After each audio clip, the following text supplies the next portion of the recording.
Australia का 7.6 million square kilometre area Australia को दुनिया का 6th लार्जेस्ट कंट्री बनाता है।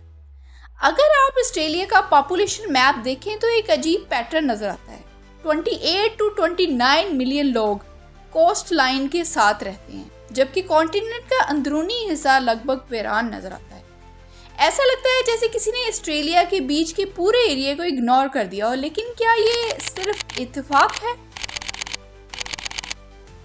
एक ऐसा कॉन्टिनेंट जहां कैंगरूज इंसानों से ज्यादा हैं, लेकिन जैसे ही आप कोस्ट लाइन से दूर ऑस्ट्रेलिया के अंदरूनी हिस्सों की तरफ बढ़ते हैं, मंजर बिल्कुल बदलता जाता है। आप घंटों कभी कभी दिनों तक सफर करें तो ना कोई शहर नजर आता है, ना कोई गांव, सिर्फ लाल जमीन, रेत और बेइंतहा खामोशी।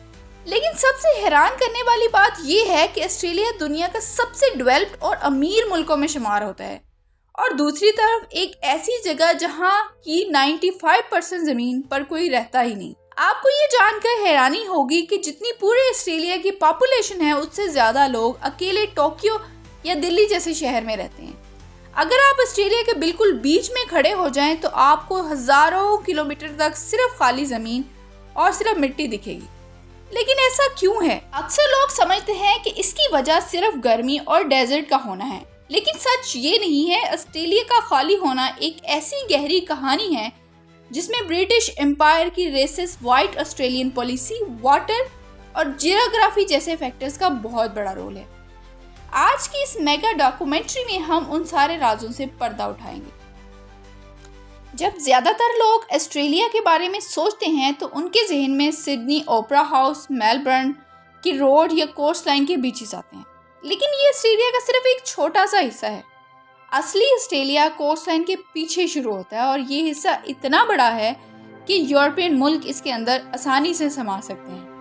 इसे आउटबैक कहा जाता है। आउटबैक कोई ऑफिशियल जगह नहीं है, ये एक ऐसा लफ्ज है जो ऑस्ट्रेलिया के उन दूर दराज इलाकों के लिए इस्तेमाल किया जाता है जहां आबादी बहुत कम है, जहां शहरों के दरमियान फासला सैकड़ों किलोमीटर तक फैला होता है, और जहां कभी कभी सबसे करीबी हॉस्पिटल भी कई घंटों के फासलों पर होता है। अगर आप प्लेन से ऑस्ट्रेलिया के सेंटर के ऊपर से गुजरें तो नीचे नजर आने वाली चीज अक्सर सिर्फ लाल जमीन होती है। एंडलेस रेड अर्थ, दूर दूर तक कोई स्काई स्क्रैपर नहीं, कोई मोटरवे नहीं, कोई बड़ा शहर नहीं, सिर्फ पत्थर, रेत और खामोशी। इतनी खामोशी कि कई लोग पहली दफा आउटबैक देखकर हैरान रह जाते हैं। लेकिन सवाल ये है, आखिर ये इलाके खाली क्यों हैं? जवाब ढूंढने के लिए हमें ऑस्ट्रेलिया की ज्योग्राफी को समझना होगा, क्योंकि ऑस्ट्रेलिया दुनिया के सबसे ड्राई इनहैबिटेड कॉन्टिनेंट है। यहाँ का बहुत बड़ा हिस्सा डेजर्ट या सेमी डेजर्ट क्लाइमेट रखता है, और यहीं से असल कहानी शुरू होती है। हर बड़ी सिविलाइजेशन एक चीज के गिर्द बनी है, यानी पानी। मिस्र नाइल के गिर्द बना, मेसोपोटामियन टाइग्रिस और यूफ्रेट्स के गिर्द बनी, इंडिया इंडस और गंगास के गिर्द उभरी, चाइना येलो रिवर और यांगसी के गिर्द फला फूला। लेकिन ऑस्ट्रेलिया के सेंटर में आपको कोई ऐसा बड़ा रिवर सिस्टम नजर नहीं आता। यहाँ जियोग्राफी बिल्कुल मुख्तलिफ है। ऑस्ट्रेलिया का ज्यादातर हिस्सा ट्रॉपिक ऑफ कैप्रिकॉर्न के करीब वाक़ है, यानी वो बेल्ट जहाँ दुनिया के बड़े डेजर्ट्स मौजूद हैं, यानी Sahara desert, Arabian desert, Kalahari और फिर ऑस्ट्रेलिया के डेजर्ट। इस जियोग्राफिकल पोजीशन की वजह से ऑस्ट्रेलिया के अंदरूनी हिस्सों में बरसात बहुत कम होती है। कई इलाकों में सालों तक प्रॉपर रेन नहीं होती, और जब होती भी है तो बहुत अनप्रेडिक्टेबल होती है। कहीं फ्लड आ जाता है और कहीं कुछ नहीं होता। इस अनप्रेडिक्टेबिलिटी ने हमेशा से परमानेंट सेटलमेंट के लिए चैलेंज पैदा किया। लेकिन सिर्फ बरसात ही प्रॉब्लम नहीं है। एक ऐसी दीवार जो कुदरत ने ऑस्ट्रेलिया के नक्शे पर खींची है, इसको कहते हैं द ग्रेट डिवाइडिंग रेंज। ये कोई आम पहाड़ नहीं है, ये ऑस्ट्रेलिया के सबसे बड़ा जियोग्राफिकल ट्रैप है जो इस पूरे कॉन्टिनेंट को दो हिस्सों में काट देता है।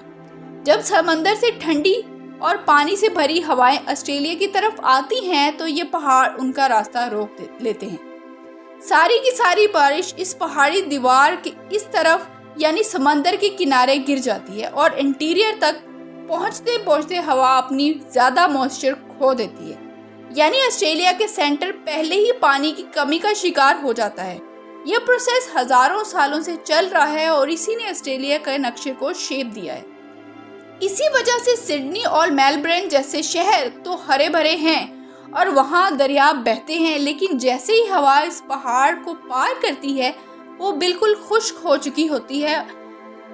इसको जियोग्राफी में रेन शैडो इफेक्ट कहते हैं। इस दीवार की वजह से ऑस्ट्रेलिया का 70% हिस्सा डेजर्ट बन चुका है।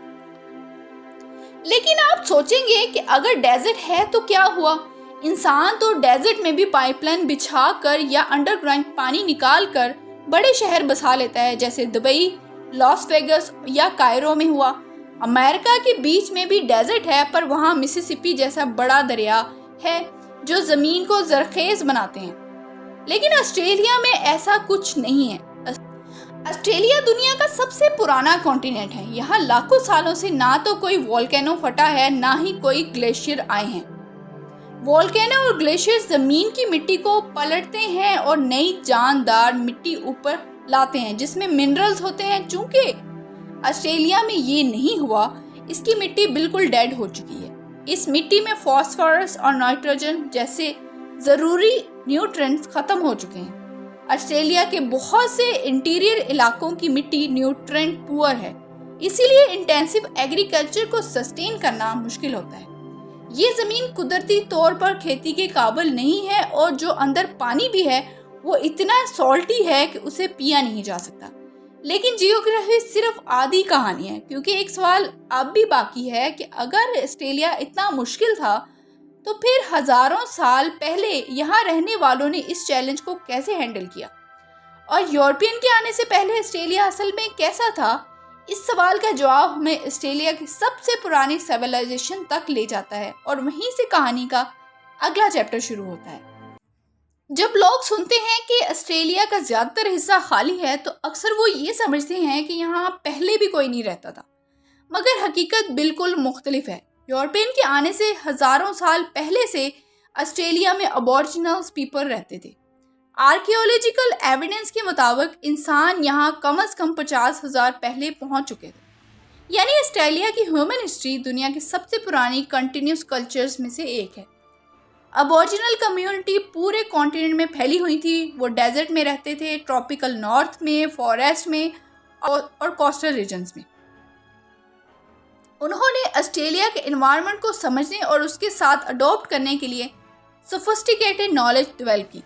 वाटर होल्स का पता होना, seasonal migrations, Bush foods, fire management और ट्रेड रूट्स, ये सब उनके सर्वाइवल सिस्टम का हिस्सा था। आउटबैक का जो लैंडस्केप आज हमें नेचुरल लगता है, उसमें से बहुत कुछ हजारों सालों की ह्यूमन एक्टिविटी से शेप हुआ। लेकिन एक इम्पॉर्टेंट बात समझना ज़रूरी है, अबॉरिजिनल पॉपुलेशन डायनेस्टी यूरोप या चाइना जैसी नहीं थी। इसकी वजह ये नहीं कि लोग कम कैपेबल थे, वजह ये थी कि ऑस्ट्रेलिया का एनवायरनमेंट बहुत हार्श था। ड्राई क्लाइमेट और limited water resources large dense cities को सपोर्ट नहीं करते थे, इसलिए सेटलमेंट ज़्यादातर छोटी, मोबाइल और इन्वायरमेंट के मुताबिक फ्लेक्सिबल थी। यानी ऑस्ट्रेलिया यूरोपियन के आने से पहले खाली नहीं था, बस उसकी पॉपुलेशन और सेटलमेंट पैटर्न दुनिया के दूसरे हिस्सों से मुख्तलिफ था। अब सवाल ये है कि ब्रिटिश एम्पायर ऑस्ट्रेलिया तक कैसे पहुंचा। 18वीं सेंचुरी में ब्रिटेन को एक बड़ी प्रॉब्लम का सामना था, उसकी प्रेजेंस भर चुकी थी। पहले ब्रिटेन अपने बहुत से प्रिजनर्स को नॉर्थ अमेरिका भेजता था, लेकिन अमेरिकन रेवोल्यूशन के बाद वो ऑप्शन ख़त्म हो गया। इसी दौरान कैप्टन जेम्स कुक ने ऑस्ट्रेलिया के ईस्ट कोस्ट को एक्सप्लोर किया और ब्रिटेन के लिए क्लेम कर लिया। 1788 में पहला ब्रिटिश फ्लीट सिडनी कोव पहुंचा। यहीं से मॉडर्न ऑस्ट्रेलिया की कॉलोनियल हिस्ट्री शुरू होती है। शुरुआती सेटलमेंट एक पीनल कॉलोनी थी, यानी ऐसी कॉलोनी जहां प्रिजनर को भेजा जाता था। एक बात और, जब ब्रिटिश सेटलर 1788 में ऑस्ट्रेलिया पहुंचे तो उनके नज़दीक ये ज़मीन बहुत हद तक खाली नज़र आई। अबॉरिजिनल नेशंस और कम्युनिटी की अपनी लैंग्वेजेस, कल्चर्स और टेरिटरीज थीं।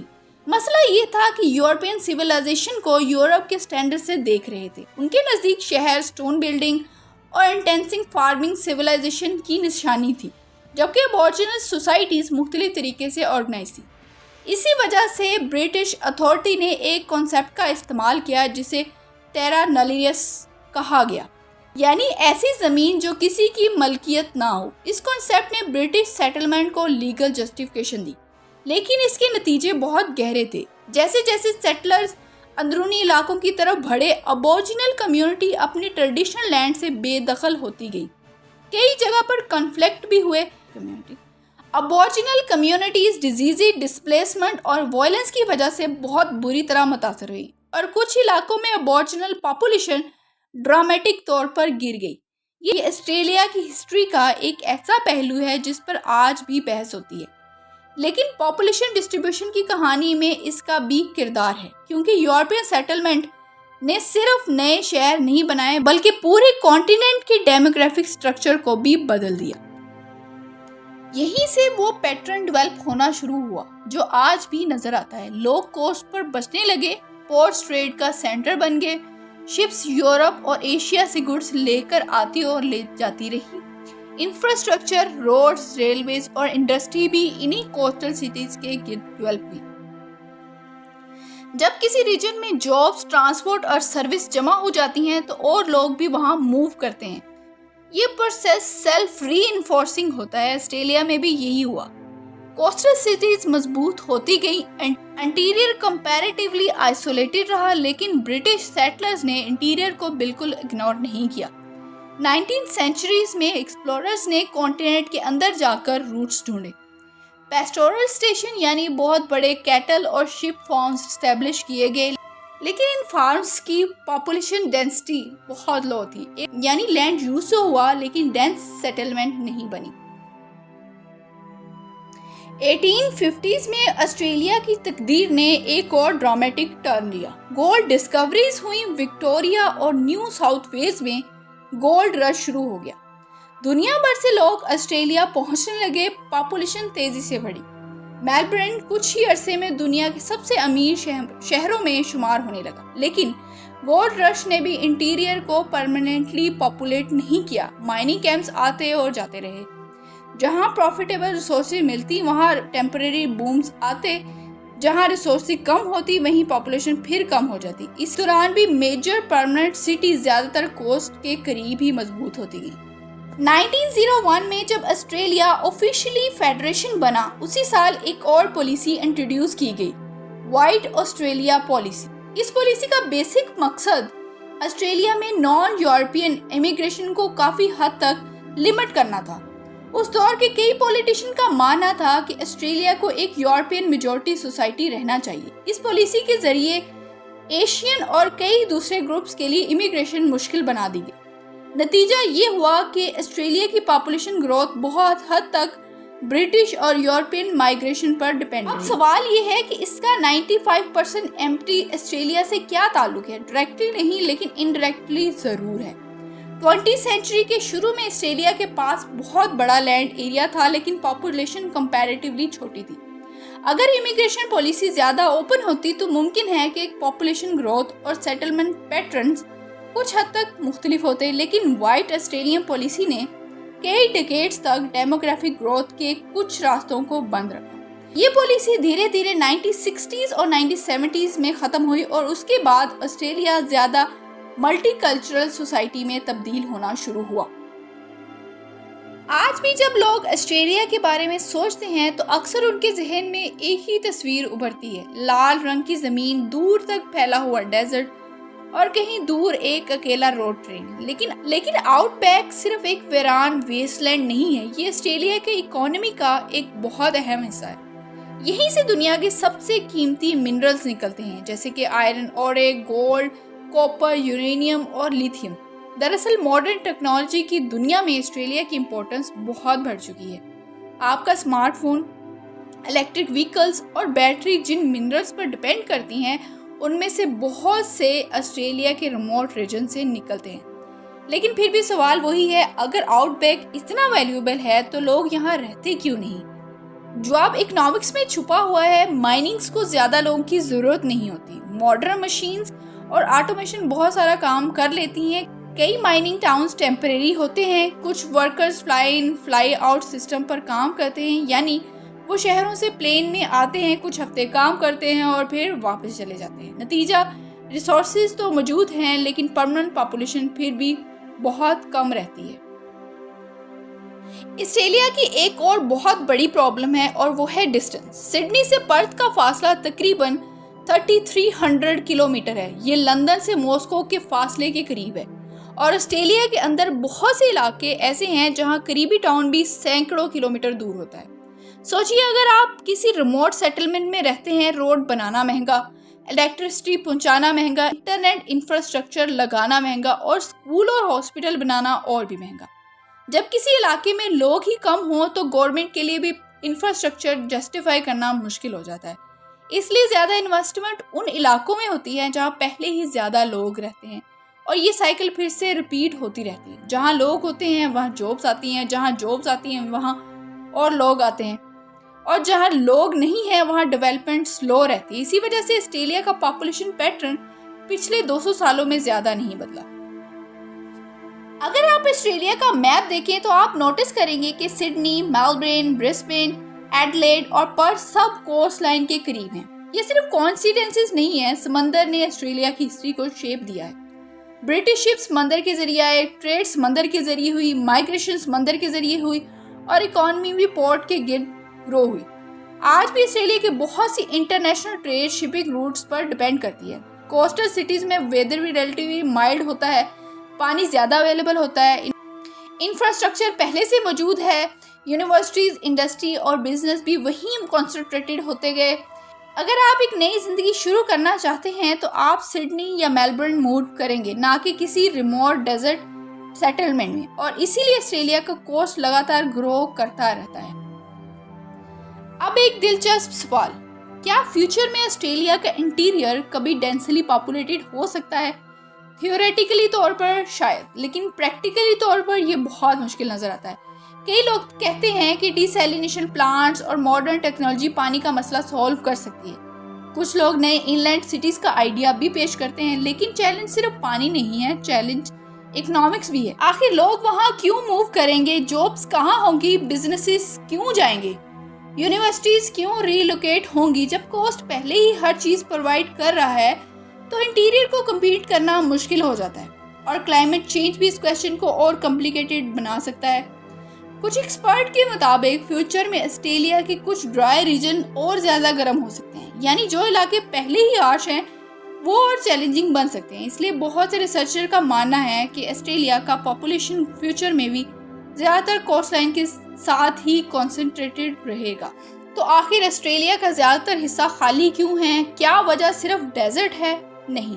क्या वजह सिर्फ कॉलोनियल हिस्ट्री है? नहीं। हकीकत में ये दोनों चीज़ें मिलके ऑस्ट्रेलिया को शेप करती हैं। जियोग्राफी ने रूल्स बनाए, dry climate, limited reverse, unpredictable rainfall और हार्श इंटीरियर।